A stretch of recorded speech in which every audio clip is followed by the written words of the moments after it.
Hello বন্ধুগণ, কেমন আছো তোমরা সবাই? আজ তোমাদের সাথে শেয়ার করতে চলেছি এগ মশালা ম্যাগি।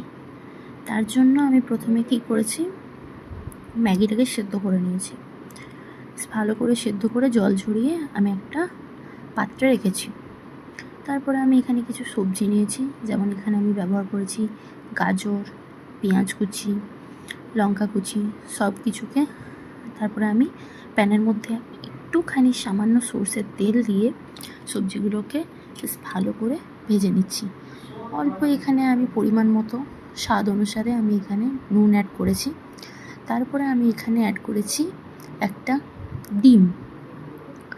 ডিমটাকে এখানে ফাটিয়ে আমি ভালোভাবে দিয়ে বেশ সবজিগুলোর সাথে মিশিয়ে বেশ ভালোভাবে টস করে নিয়ে ভাজা ভাজা করে নিচ্ছি।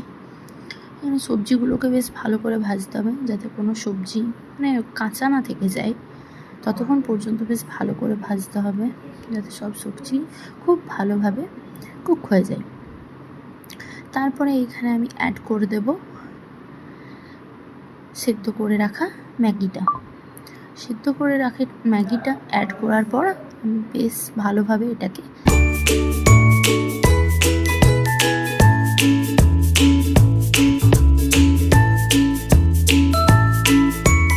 যেন কোথাও কোনো আলাদাভাবে না থাকে, তাহলে কিন্তু টেস্টটা একদমই ভালো হবে না। তারপরে আমি এখানে অ্যাড করে দিলাম ম্যাগির মধ্যে যে প্যাকেট মশালাটা থাকে, ম্যাগি মশালা যেটা, সেটা অ্যাড করে দিলাম। তারপরে আবার বেশ ভালোভাবে ওটাকে আবার মিক্স করে নেব মশলার সাথে, পুরো ম্যাগিটা, সবজিগুলো, ডিমটা। তারপরে আমি এখানে অ্যাড করেছি কিছুটা পরিমাণ টমেটো সস। তারপরে আমি আবার বেশ খানিকক্ষণ ধরে ভালো করে নাড়িয়ে নাড়িয়ে বেশ ভাজা ভাজা করে নিচ্ছি। ব্যাস, তাহলে হয়ে যাবে আমাদের এগ মশালা ম্যাগি।